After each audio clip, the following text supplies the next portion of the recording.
Chapter 107. The game had never really ended, but it had changed tremendously since the trial in Washington. It was 5:30 in the evening in London, and Conqueror was waiting at his computer. He was both anxious and feverishly excited about what was happening. The Four Horsemen was starting up again. It was 1:30 a.m. in Manila, in the Philippines. Famine was ready for a message and a new beginning to the game he loved. And War awaited news of the Four Horsemen at his large house on the island of Jamaica. He too was obsessed with how it would end and whether he would be the winner. It was 12:30 in Washington. Jeffrey Schaefer was driving fast to the White Flint Mall from the embassy. He had a lot to accomplish that afternoon. He was revved and manic. He sped up Massachusetts Avenue past the British Embassy and the Vice President's house. He wondered if he was being followed and supposed it was possible. Alex Cross and the other police were out there just waiting to get him. He hadn't spotted them yet, which only meant that they were getting serious now. He made a quick right, hit a traffic circle, and shot onto Nebraska Avenue, heading toward American University. He snaked around back roads near the university, then got on Wisconsin, and sped toward the mall. He entered Bloomingdale's and found the department store sparsely peopled. A little depressing, actually. Good. He despised the American shopping scene anyway. It reminded him of Lucy and her brood. He walked at a leisurely pace through the men's clothing section. He picked up a few overpriced Ralph Lauren polo sports shirts, then 2 pairs of dark trousers. He draped a black Giorgio Armani suit over his arm and took the bundle into the changing rooms.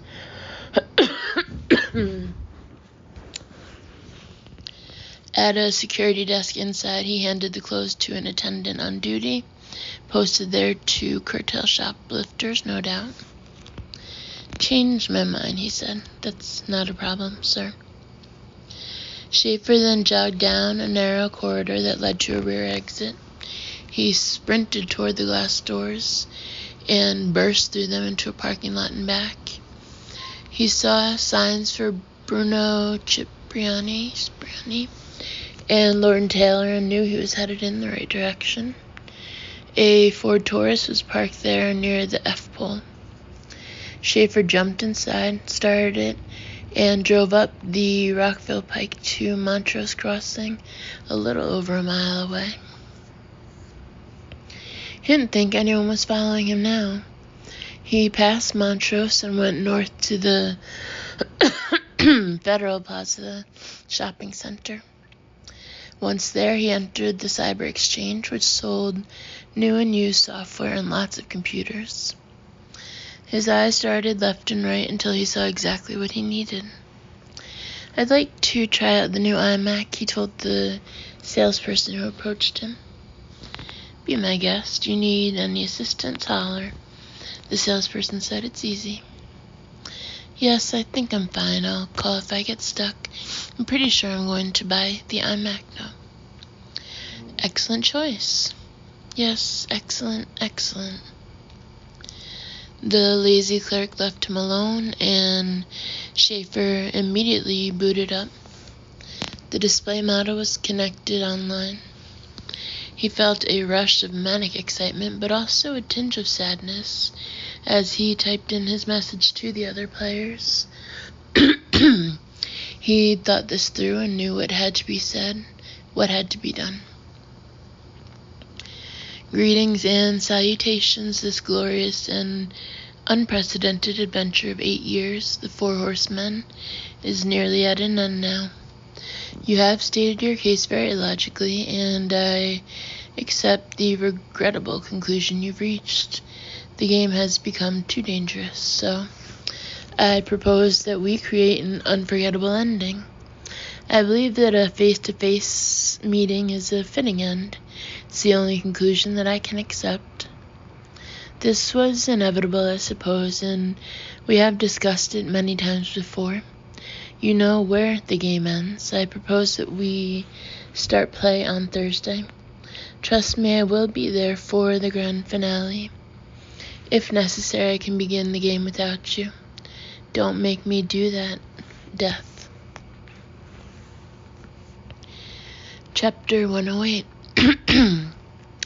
At 9 o'clock on Monday morning, Schaefer joined the monotonous, stomach-turning line of workaday morons stuck in traffic going in the direction of Embassy Row. He had the intoxicating thought that he would never again have to work after today. Everything in his life was about to change. He couldn't go back. His heart was pounding as he stopped and waited at the green light on Massachusetts Avenue near the embassy. Car horns beeped behind him, and he was reminded of his suicide run a year ago. Those were the days, damn it. Then he blasted through on the red. He ran. He had rehearsed his escape. This was for keeps. He saw 2 blocks of clear roadway ahead, and he floored the gas pedal. The Jaguar leaped forward with raw phallic power, as it were. The sports car rocketed toward the puzzle of side streets around American University. 10 minutes later, he was turning into the White Flint Mall at 50, gunning the Jag up to 55, 60, 65. As he sped across the mostly empty lot, he was sure no one had followed him. He drove toward a large Borders Books and Music store, turned right, then zoomed up a narrow side lane between buildings. There were 5 exits out of the mall that he knew of. He accelerated again, tires squealing. The surrounding neighborhood was a warren of narrow streets. Still, no one was behind him, not a single car. He knew of a little-used one-way entrance onto the Rockville Pike. He got on the road, heading out against the barrage of traffic streaming to work in the city. He hadn't spotted any cars speeding behind him inside the mall, or on the side streets, or on the Pike. They probably had only 1 car, or at most 2, on him in the morning. That made the most sense to Schaefer.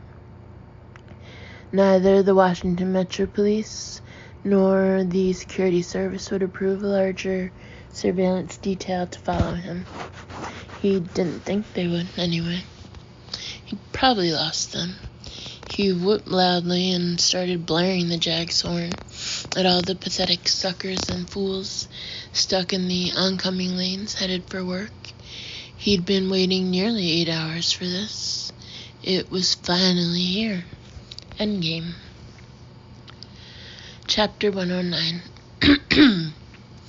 We've still got him? I asked Jones, nervously looking around at the half-dozen agents working in the crisis room inside the British Embassy. The room was filled with state-of-the-art electrical equipment, including 6 video monitors. Still got him. He won't get away that easily, Alex. Besides, we think we know where he and the others are going now. We had a tiny, sophisticated homing device on the Jaguar, but there was a reasonable chance that Schaefer would discover it. So far, he hadn't. And now he was running in the Jag, running with the bait. At least that's what we thought was happening. The horsemen were all on the move. Oliver Highsmith had been followed from his home in Surrey to Gatwick Airport outside London. Agents at the airport made sure that Conqueror got on the British Air flight to New York, then called Washington to report he was en route. A couple of hours later, an agent phoned from the Philippines. George Bayer was at Ninoy Aquino Airport in Manila. Famine had purchased a ticket to Jamaica with a stopover in New York. We already knew that James Whitehead had retired to Jamaica and that he was on the island now. War was waiting for the others to arrive. I'm trying to get a fixed pattern for the Four Horsemen game, but there are several points of view at work. That's what they like about the game, what makes it so addictive, I said to Jones as we waited for more information to come in. We know that at least 3 of them have been playing the game since they were stationed in Thailand in 91. Around that time, bar girls and prostitutes began to disappear in Bangkok. The local police didn't spend much time on the investigations. Girls in Patpong had disappeared before. The police have somewhat the same attitude here in Washington with respect to the Jane Doe killings. These girls didn't mean much. They were written off. Murders and disappearances in Southeast certainly aren't investigated, like ones in Georgetown or on Capitol Hill.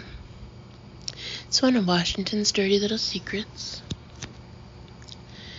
Jones lit a new cigarette off the butt of his last one. He puffed and said it might be just Schaefer who's involved in the actual murders, Alex. Either that or the others are much more careful than he is. I shrugged my shoulders. I didn't think so, but I didn't have enough concrete evidence to argue my case effectively with Jones, who was himself no slouch as a detective.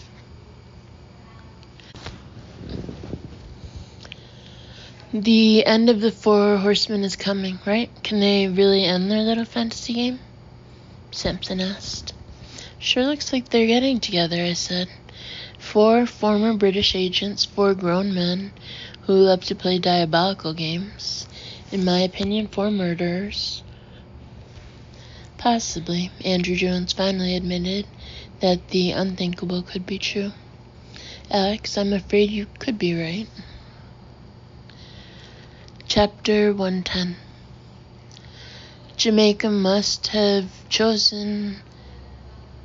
been chosen because it was relatively private and because James Whitehead owned a large beach house there. But perhaps there were other angles attached to the game of the Four Horsemen. I hoped that we would know soon enough. Oliver Highsmith and George Bayer arrived on the island within minutes of each other. They met at the baggage claim inside Donald Sangster Airport, then drove for about an hour to the posh Jamaica Inn in Ocho Rios. We were on the move too. Sampson and I had gotten there on an early morning flight from D.C. The weather was glorious, blue skies, warm breezes. We heard strains of English and Jamaican Creole at the airport, reggae and ska. The rustle of the banana trees as the sea breeze rushed through them was like a soft chorus. The hotel in Ocho Rios was very private and old-fashioned, just 45 rooms overlooking the sea. We arrived there simultaneously with 4 English teams. There were also 2 teams of detectives from Kingston. The English High Commission office in Kingston had been alerted about our presence and our purpose here. Full cooperation had been promised. Everyone was committed to bringing down all 4 game players, whatever the consequences. And I was very impressed with the English group and also with the local detectives. We waited for Jeffrey Schaefer. Sampson and I were strategically positioned to watch the narrow, shaded road that led to the hotel. We were on a lush hillside between the hotel and the sparkling blue Caribbean Sea. Andrew Jones and another agent were in a second car, hidden near the hotel's rear entrance. 6 of Jones's agents were posing as porters and maintenance workers at the hotel. The Jamaican detectives were also posted on the grounds.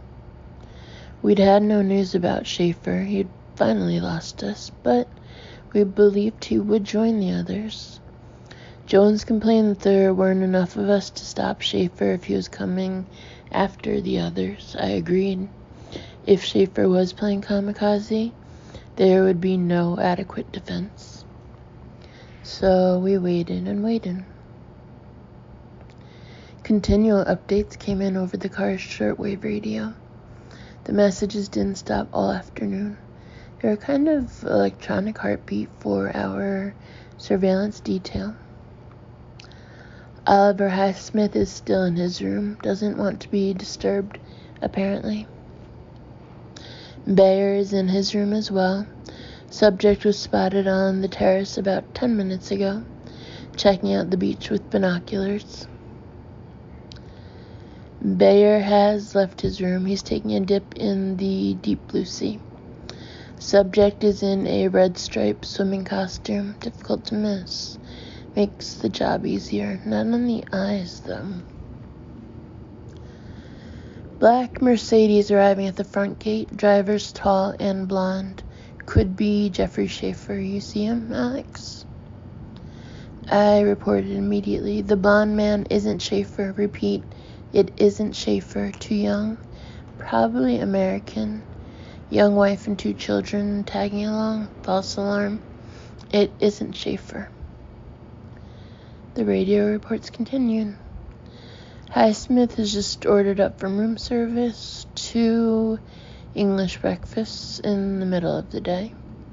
One of our people will take it up to him. Bayer is back from his swim. He's well-tanned, little guy, but muscular. Tried to hit on some ladies, struck out. Finally, at around 6 o'clock, I made another report. James Whitehead just drove up in a green Range Rover. He is coming inside the hotel. War is here. Only one more game player to go. We waited. Death had yet to arrive. Chapter 111. Schaefer was in no particular hurry to flash the checkered flag. He took his sweet time thinking through each possible scenario. He had spotted the coast of Jamaica on the horizon several hours before. He'd originally flown to Puerto Rico, then sailed from there in a chartered boat. He wanted to be able to leave either by air or by sea. Now he calmly waited for nightfall, drifting in his boat with the cooling trade winds. It was the famous blue hour on the sea, just past sunset, extraordinarily serene and beautiful. Also magical and slightly unreal. He'd finished 500 more push-ups on the deck of the boat, and he wasn't even winded. He could see 6 large cruise ships anchored near Ocho Rios. All around him were scores of smaller boats like his own. He remembered reading somewhere that the island of Jamaica had once been the personal property of Christopher Columbus. It pleased him to think there had been a time when a man could take whatever he wanted, and often did. His body was tight and hard, and he was bronzed from the 3 days of sun during his trip. His hair was bleached even blonder than usual. He'd had the drugs under control for almost a week now. It had been an act of will, and he'd risen to the challenge. He wanted to win. Schaefer felt like a god. No, he was a god. He controlled every move in his own life and in the lives of several others. There were surprises left, he thought, as he slowly sprayed his body with cooling streams of water. There were surprises for everybody who still chose to be in the game. His game, his plan, his ending. Because this wasn't just a game, it never had been. The other players had to know that by now. They understood what they had done, and why there had to be payback. It was what the Four Horsemen had been all about from the beginning. Endgame is payback, and payback is mine. Or theirs. Who knows for sure? His father had taught him and his brothers to sail. Probably the only useful thing he'd ever done for Schaefer. He actually could find peace on the sea. It was the real reason he'd come to Jamaica by boat. At 8 o'clock, he swam to shore, passing several of the smaller sailboats and a few motorboats. He found the physical exertion a neat antidote to his anxiety and nerves. He was a strong swimmer and diver and good at most other sports as well. The night air was peaceful and calm and fragrant. The sea was flat. Not a ripple disturbed the surface. Well, there would be plenty of ripples soon. A car was waiting for him just off the coast road, a black Ford Mustang, glossy and shiny in the moonlight. He smiled when he saw it. The game was progressing beautifully. Famine was there to meet him. No, Famine was there for another reason, wasn't he? George Beyer was waiting on shore to kill him.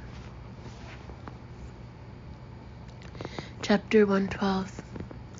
George Beyer isn't in his room. He's not with Oliver Highsmith or James Whitehead either.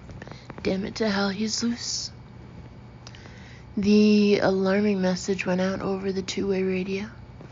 Sampson and I had been watching the south side of the hotel for close to 8 hours, and we were sure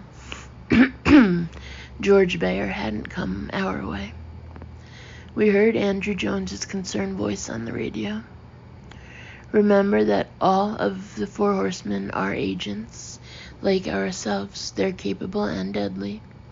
Let's find Beyer right away and be extra alert for Jeffrey Schaefer. Schaefer is the most dangerous player, at least we think he is. Sampson and I hurried out of our rented sedan. We had our guns out, but they seemed inappropriate at the beautiful and serene resort. I remember feeling the same way nearly a year before in Bermuda. Beyer didn't come this way, Sampson said. I knew he was concerned that Jones's people had lost Famine. We wouldn't have made that mistake, but we were seen as backup, not the primary team. The two of us quickly walked up a nearby hill that gave us a perspective on the manicured lawns, rolling down toward the hotel's private beach. It was getting dark, but the grounds near the hotel were relatively well lit. A couple in bathing suits and robes slowly walked toward us. They were holding hands, oblivious to the danger. No George Beyer, though, and no Schaefer. How do they end this thing? Sampson asked.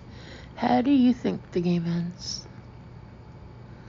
I don't think any of them knows for sure. They probably have game plans, but anything can happen now. It all depends on Schaefer. If he follows the rules, I think he's beyond that, and the other players know it. We hurried along, running close to the hotel buildings. We were getting nervous, and concerned looks from the hotel guests we passed on the narrow, winding sidewalk. They're all killers. Even Jones finally admits that. They killed as agents, and then they didn't want to stop. They liked it.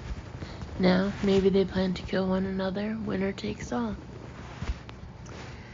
And Jeffrey Schaefer hates to lose, said Sampson. Schaefer doesn't ever lose. We've seen that already. That's his pattern, John. It's what we missed from the start. He doesn't get away this time, Sugar. No matter what, Schaefer doesn't walk. I didn't answer Sampson. Chapter 113. Schaefer wasn't even breathing hard as he made it to the white sand shoreline. George Bear stepped out of the black Ford Mustang, and Schaefer watched for a weapon to appear. He continued to walk forward, playing the game of games for the highest stakes of all his life. "You bloody swam?" Bear asked, his voice jovial yet taunting. "Well, actually, it's a fantastic night for it," Schaefer said, and casually shook water off his body. He waited for Bear to move on him. He observed the way he tensed and untensed his right hand, watched the slight forward slant of his shoulders. Schaefer took off a waterproof backpack and pulled out fresh, dry clothes and shoes. Now he had access to his weapons. "Let me guess. Oliver suggested that you all gang up on me," he said. 3 against 1. Bear smiled slyly. Of course, that had to be considered as an option, but we rejected it because it wasn't consistent with our characters in the game. Schaefer shook his hair, let the water drip off. As he dressed, he turned halfway away from Bear. He smiled to himself. Gosh, he loved this, the game of life and death against another horseman, a master player. He admired Bear's calmness and his ability to be so smooth. His playing is so bloody predictable. He was the same way as an agent and analyst. "George, they sent you because they thought I'd never suspect you tried to take me out by yourself. You're the first play. It's so obvious, though. A terrible waste of a player." Bear frowned slightly, but still didn't lose his cool. Didn't let on what he felt. He thought that was the safest attitude. But it told Schaefer his suspicion was true. Famine was here to kill him. He was sure of it. George Bear's cool demeanor had given him away. "No, nothing like that," Bear said. "We're going to play according to the rules tonight. The rules are important to us. It's to be a board game, a contest of strategy and wits. I'm just here to pick you up according to plan. We'll meet face to face at the hotel." "And will abide by the throw of the dice?" Schaefer asked. "Yes, of course, Jeff." Bear held out his hand and showed him 3 20-sided dice. Schaefer couldn't hold back a sharp laugh. This was so good, so rich. "So what did the dice say, George? How do I lose? How do I die? A knife? A pistol? A drug overdose makes a great deal of sense to me." Bear couldn't help himself. He laughed. Schaefer was such a cocky bastard, such a good killer, a wonderful psychopathic personality. "Well, yes, it might have occurred to us, but we played it completely straight, as I said. They're waiting at the hotel for us. Let's go." Schaefer turned his back to Bear for an instant. Then he pushed hard off his right foot. He sprang at Bear. But Bear was more than ready for him. He threw a short, hard punch that struck Schaefer's teeth, rattled, and maybe even loosened a few teeth. The right side of Schaefer's head went completely numb. "Good one, George. Good stuff." Then Schaefer headbutted Bear with all of his strength. He heard the crunch of bone against bone, saw an explosion of dizzying white before his eyes. That got his adrenaline flowing. The dice went flying from Bear's hand as he reached for a gun or some other weapon. It was tucked in the back of his waistband. Schaefer clutched Bear's right arm, twisted with all his strength, and broke it at the elbow. Bear shrieked in pain. "You can't beat me. Nobody has. Nobody can," Schaefer screamed at the top of his voice. He grabbed George Bear's throat and squeezed with superhuman strength. Bear gagged and turned the brightest red, as if all the blood in his body had rushed to his head. George was stronger than he appeared, but Schaefer was speeding on adrenaline and years of pure hatred. He outweighed Bayer by 20 pounds, all of it muscle. "No, listen to me," George Bayer wheezed and gasped. "Not like this, not here." "Yes, George, yes, yes. The game is on, the game that you bastards started. Tally-ho, old chap, you did this to me. You made me what I am, death." He heard a loud, crisp snap, and George Bayer went limp against him. He let his body fall to the sand. "One down," said Schaefer, and finally allowed himself a deep, satisfying breath. He snatched up the fallen dice, shook them once, then hurled them into the sea. "I don't use the dice anymore," he said. Chapter 114. He felt so damn good, so fine. Gosh, how he had missed this. The main line of adrenaline, the incomparable thrill. He knew it was likely that the Jamaica Inn was being watched by the police, so he parked the Mustang at the nearby Plantation Inn. He walked at a quickening pace through the crowded Bougainvillea terrace. Drinks were being served while the wretched song Yellowbird played loudly. He had a nasty fantasy about shooting up the terrace, killing several dickhead tourists, so he got away from the crowded area immediately for everybody's sake, but mostly for his own. He strolled the beach and it calmed him. It was quiet, restful, the strains of calypso music gently weaving through the night air. The stretch between the two hotels was eye-catching, with plenty of spotlights, the sand the color of champagne, thatched umbrellas placed at even intervals, a very nice playing field. He knew where Oliver Highsmith was staying, in the famous White Suite where Winston Churchill and David Niven and Ian Fleming had slept once upon a time. Highsmith loved his creature comforts almost as much as he loved the game.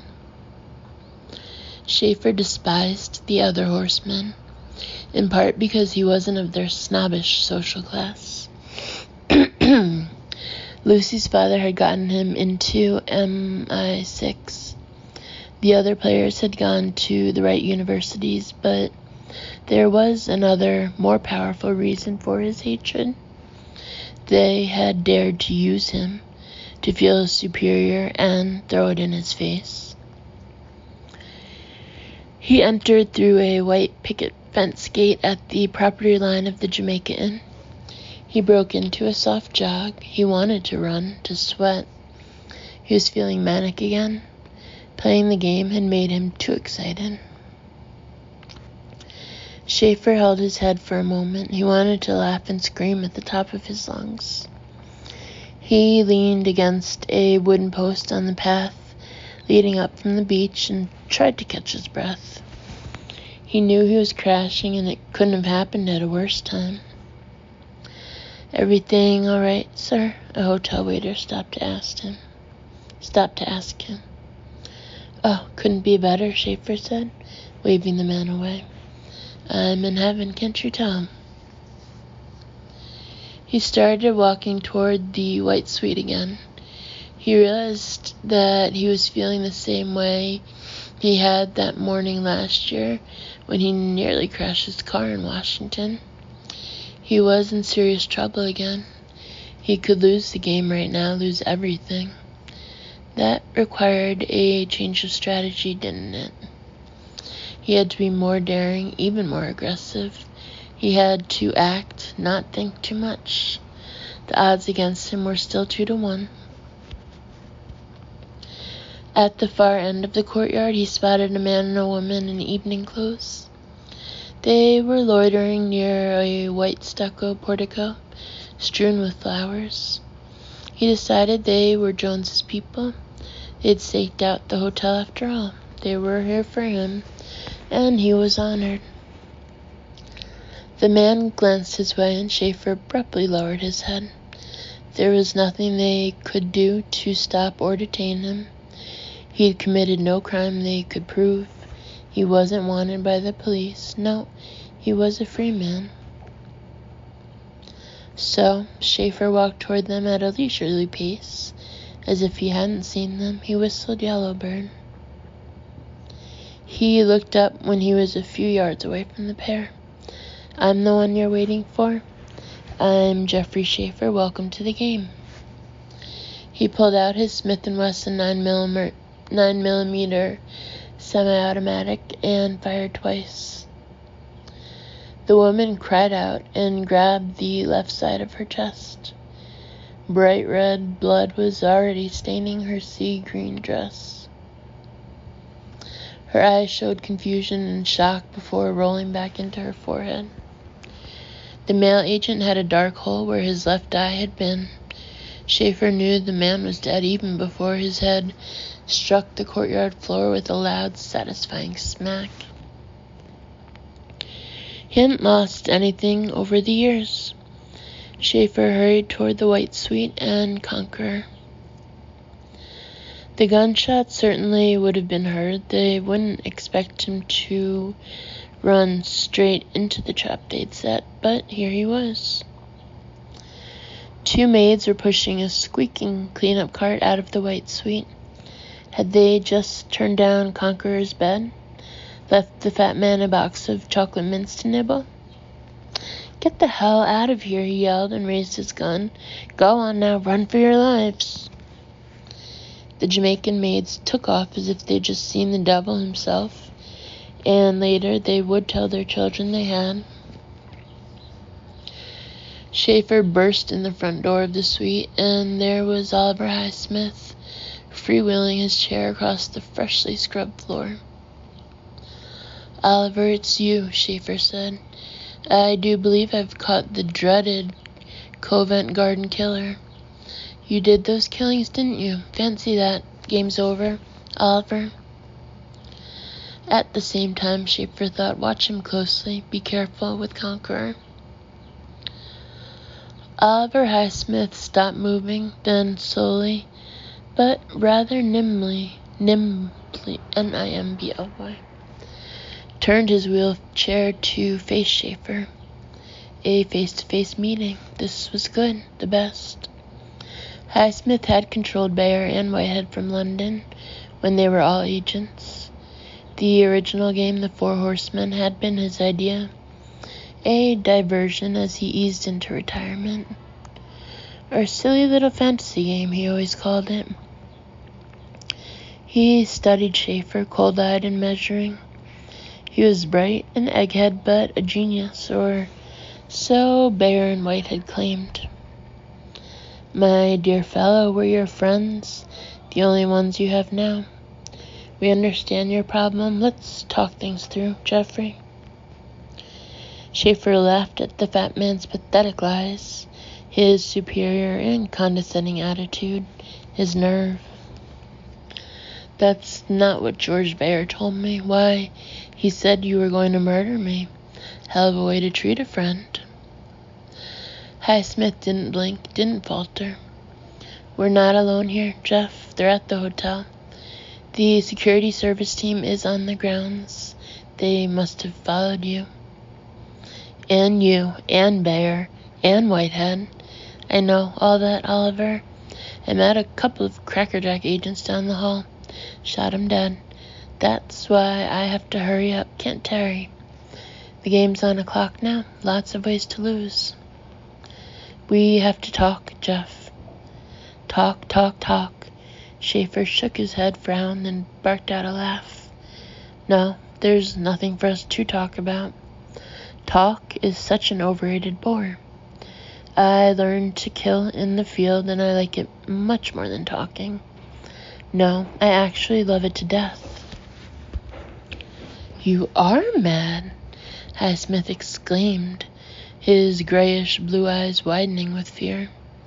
Finally, he understood who Schaefer was. He wasn't intellectualizing anymore. He felt it in his gut. No, actually, I'm not insane. I know precisely what I'm doing, always have, always will. I know the difference between good and evil. Anyway, look who's talking, the rider on the white horse. Schaefer moved swiftly toward Whitesmith. This isn't much of a fight, just the way I was taught to perform in Asia. You're going to die, Oliver. Isn't that a stunning thought? Still think this is a bloody fantasy game? Suddenly, Highsmith jumped to his feet. Schaefer wasn't surprised. He knew he couldn't have committed the murders in London from a wheelchair.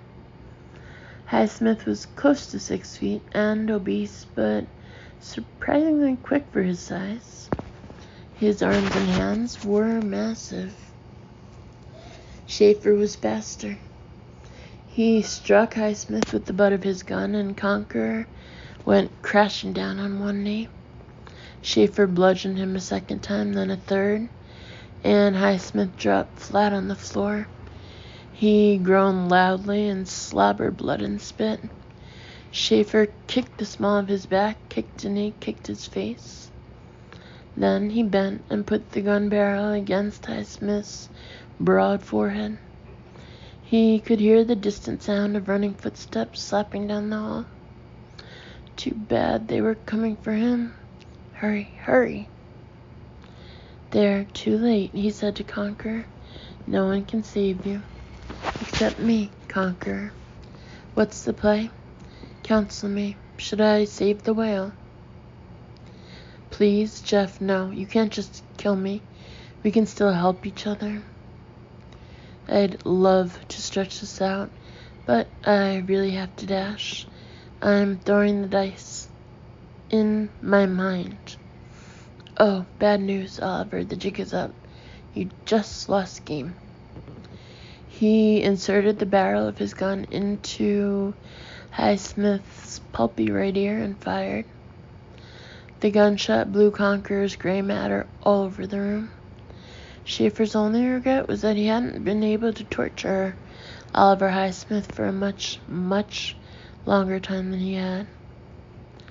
Then Schaefer was running away, and suddenly he was struck with the realization that actually surprised him. He had something to live for. This was a wonderful, wonderful game. Chapter 115. Sampson and I sprinted toward the secluded wing of the hotel where Oliver Highsmith had his suite. There'd been gunshots, but we couldn't be everywhere at once. We'd heard the pistol reports all the way on the other side of the Jamaica Inn. I wasn't prepared for the bloody massacre scene we found. 2 English agents were down in the courtyard. I'd worked with them both just as I'd worked side by side with Patsy Hampton. Jones and another agent, in addition to a team of local detectives, were already crowded into Highsmith's suite. The room was abuzz. Everything had turned to chaos and carnage in a burst of homicidal madness. Schaefer went through 2 of my people to get here, Jones said, in an angry voice strained with tension and sadness. He was smoking a cigarette. He came in shooting, took down Laura and Gwyn. Highsmith is dead too. We haven't found George Bayer yet. I knelt and quickly checked the damage to Oliver Highsmith's skull. It wasn't subtle. He'd been shot at point-blank range, and the wound was massive. I knew from Jones that Schaefer had resented the senior man's intelligence, and now he'd blown out his brains. I told you he liked to kill. He has to do this, Andrew. He can't stop. Whitehead, I said, the end of the game. Chapter 116. We drove faster than the narrow, twisting road safely allowed, barreling toward James Whitehead's home. It wasn't far. We passed a road sign that read Mallard's Beach, San Antonio. Sampson and I were quiet, lost in our own thoughts. I kept thinking of Christine, couldn't stop the images from coming. We have her. Was that still true? I didn't know, and only Schaefer, possibly Whitehead, could give me the answer. I wanted to keep both of them alive if I could. Everything about the island, the exotic smells and sights reminded me of Christine. I tried, but I couldn't imagine a good conclusion to any of this. We headed toward the beach and soon were skimming past private houses and a few very large estates, some with long, winding driveways that stretched 100 yards or more from the road to the main house.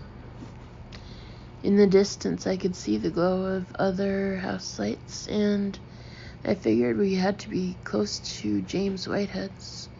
Was War still alive, or had Schaefer already come and gone? Jones's voice came in spits over the radio. "This is his place, Alex. Glass and stone house up ahead. I don't see anybody." We pulled in near the crushed seashell driveway leading to the house. It was dark, pitch black, and satiny. There were no lights on anywhere on the property. We jumped out of our cars. There were 8 of us in all, including one team of detectives from Kingston, Kenyon, and Anthony, both of whom were acting nervous. I didn't blame them. I felt exactly the same way. The weasel was on a rampage, and we already knew he was suicidal. Jeffrey Schaefer was a homicidal, suicidal maniac. Sampson and I ran through a small garden that had a pool and cabana area on one side and an expansive lawn and sea on the other. We could see Jones's people beginning to fan out across the grounds. Schaefer came into the hotel with guns blazing. I thought, he doesn't seem to care whether or not he survives, but I do. I need to question him. I have to know what he knows. I need all the answers. "What about this prick Whitehead?" Sampson asked as we hurried toward the house. It was dark near the water, a good place for Schaefer to attack from. Dark shadows stretched out from every tree and bush. "I don't know, John. He was at the hotel briefly. He's a player, so he's after Schaefer too. This is it, endgame. One of them wins the game now."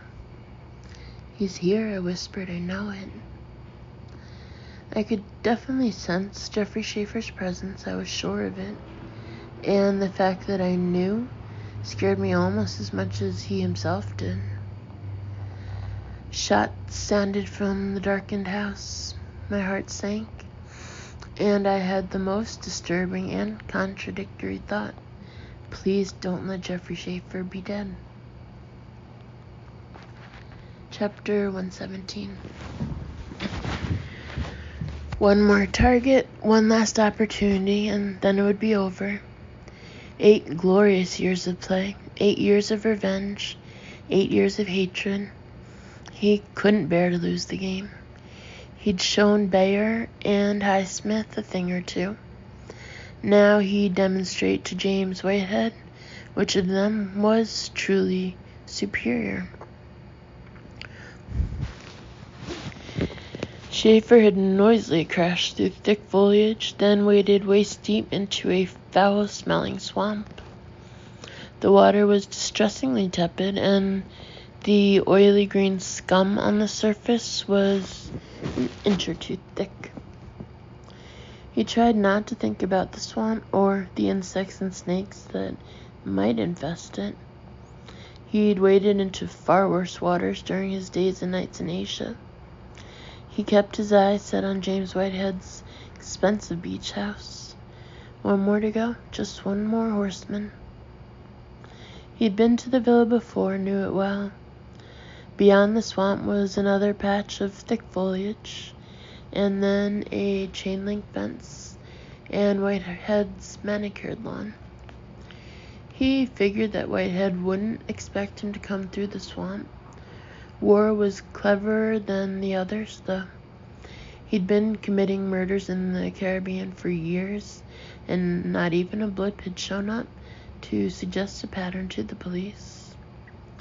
War had also helped him in the matter of Christine Johnson, and that had gone perfectly. It was a mystery inside a mystery, all inside a complex game. Schaefer lost track of everything real for a moment or two. Where he was, who he was, what he had to do.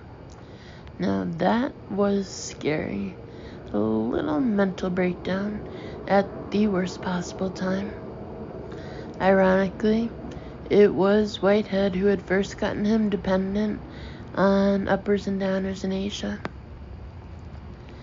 Schaefer began to slosh across the fetid swamp, hoping the water wouldn't be over his head. It wasn't.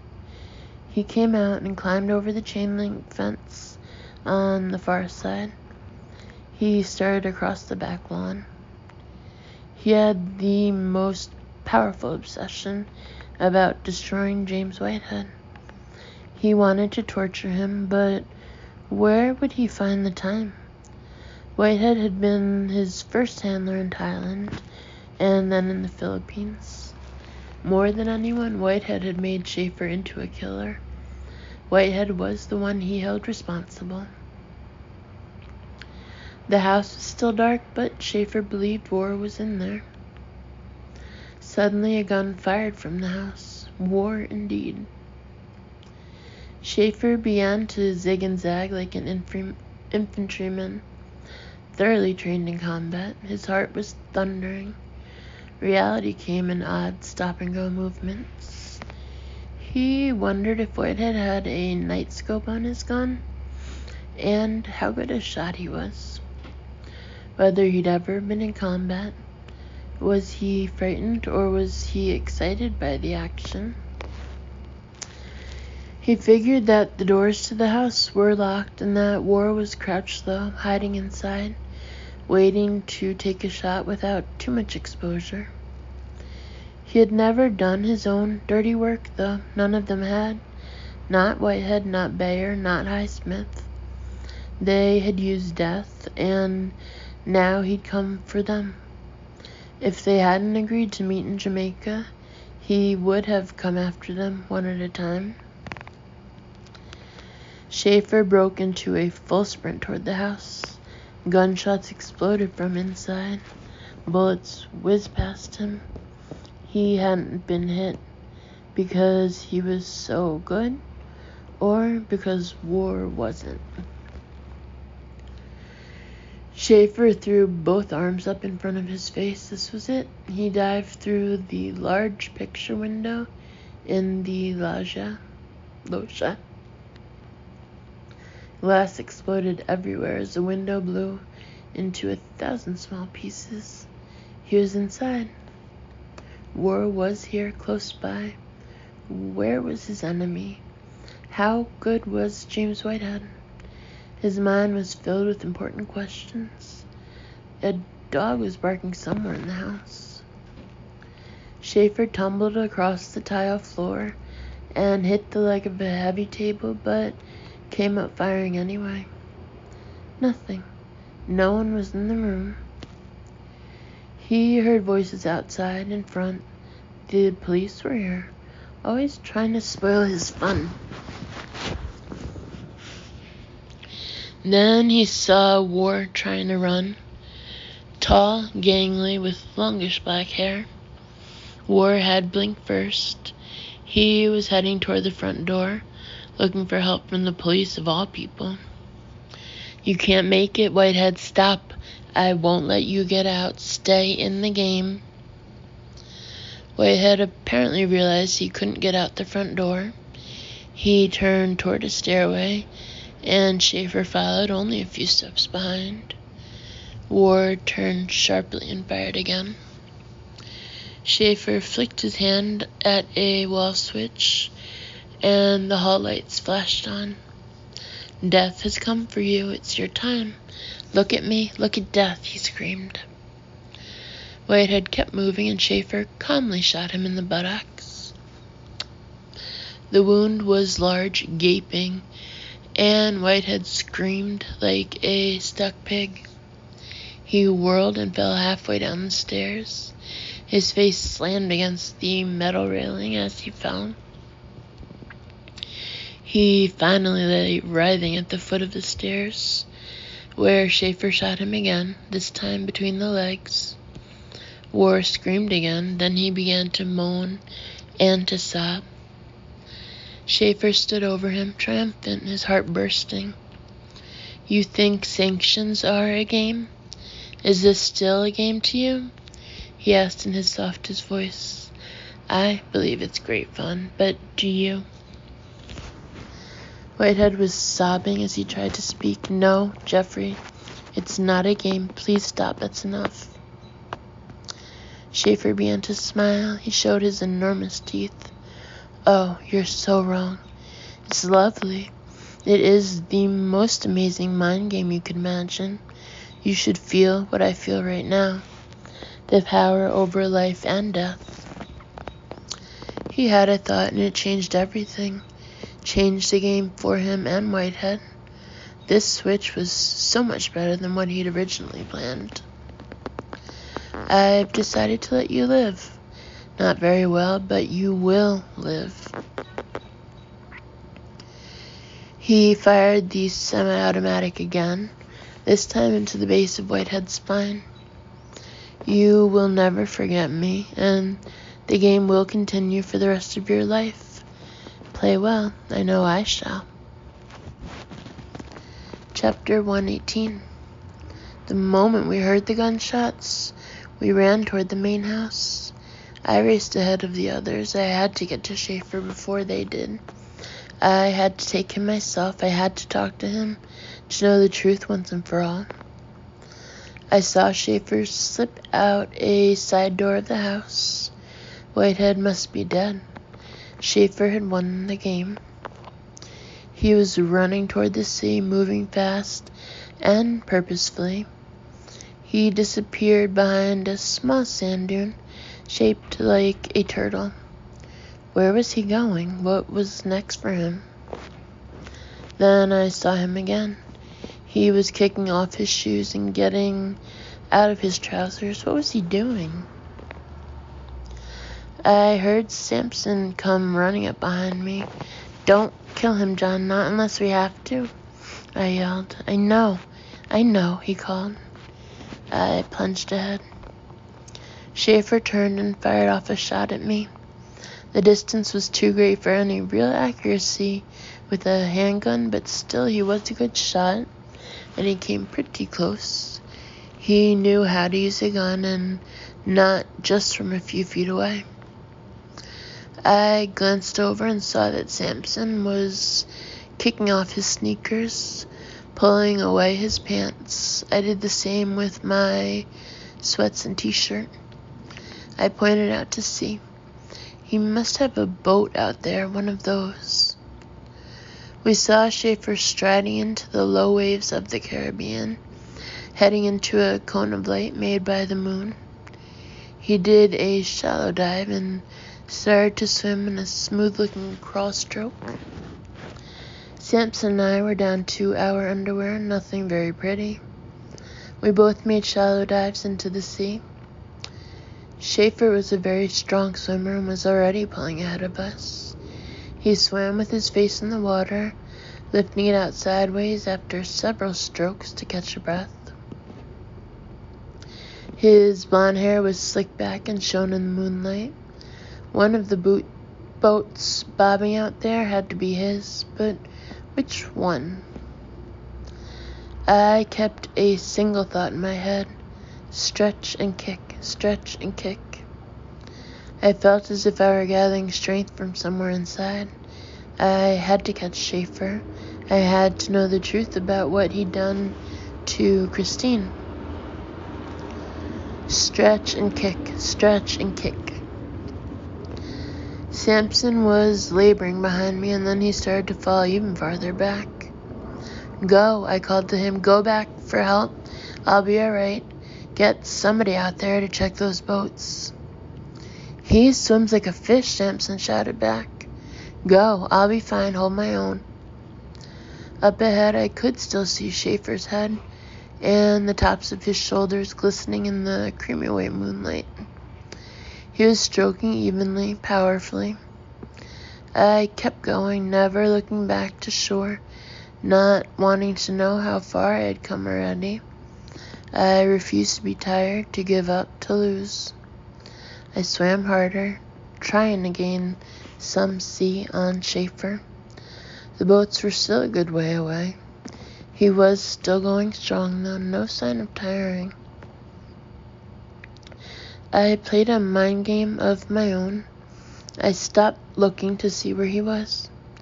I concentrated only on my own stroke. There was nothing but the stroke. The stroke was the whole universe. My body was feeling more in sync with the water, and I was buoyed as it got deeper. My stroke was getting stronger and smoother. I finally looked. He was starting to struggle. Or maybe that was just what I wanted to see. Anyway, it gave me a second wind, added strength. What if I actually got him out here? Then what? We'd fight to the death? I couldn't let him get to his boat before me. He'd have guns on board. I needed to beat him there.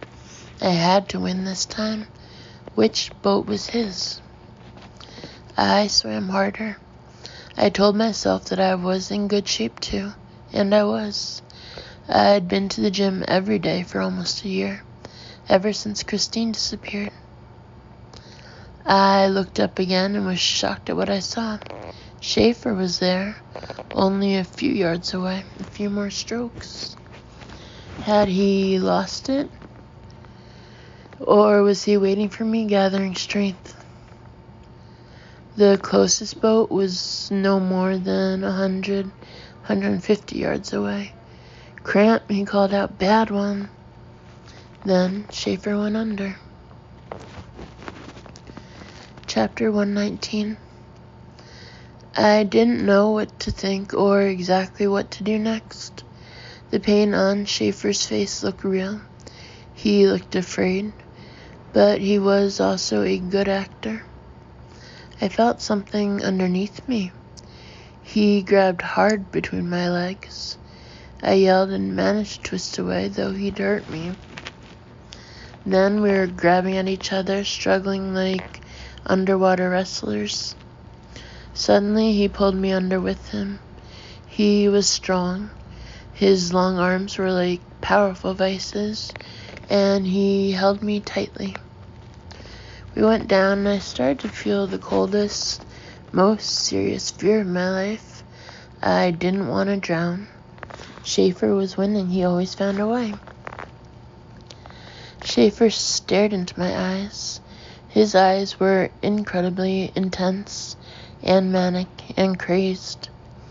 His mouth was closed, but it was twisted and evil-looking. He had me. He would win again. I pushed forward as hard as I could.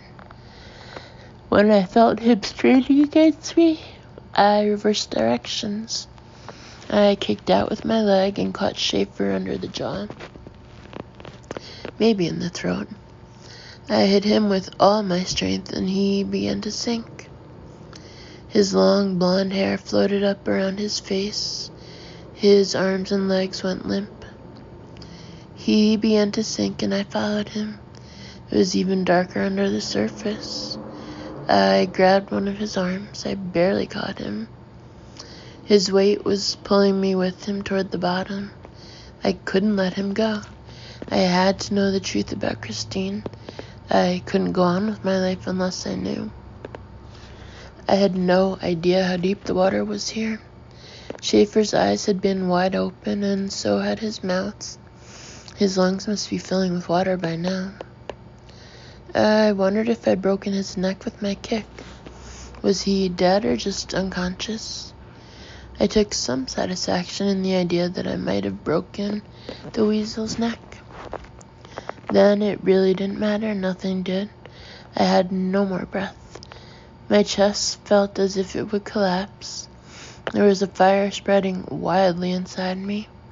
Then a severe ringing started in both ears. I was dizzy and starting to lose consciousness. I let Schaefer go, let him sink to the bottom. I didn't have a choice. I couldn't think about him anymore. I had to get to the surface. I couldn't hold my breath any longer. I swam frantically up, pulled at the water, kicked with all my might. I didn't think I could make it. It was too far to the surface. I had no more breath. Then I saw Samson's face looming above me, close, very close. It gave me strength. His head was framed against a few stars in the blue-black of the sky. "Sugar," he called as I finally came up for air. He held me up, let me get my breath, my precious breath. We both treaded water for a while. My mind was reeling. I let my eyes explore the surface for some sign of Schaefer. My vision was blurred, but I didn't see him. I was certain he drowned. Samson and I slowly paddled back to shore. I hadn't gotten what I needed out there. I hadn't been able to learn the truth from Schaefer before he drowned. Once or twice I glanced back to make sure that Schaefer wasn't following us, that he was gone. There was no sign of him. There was only the sound of our own tired strokes cutting into the tide.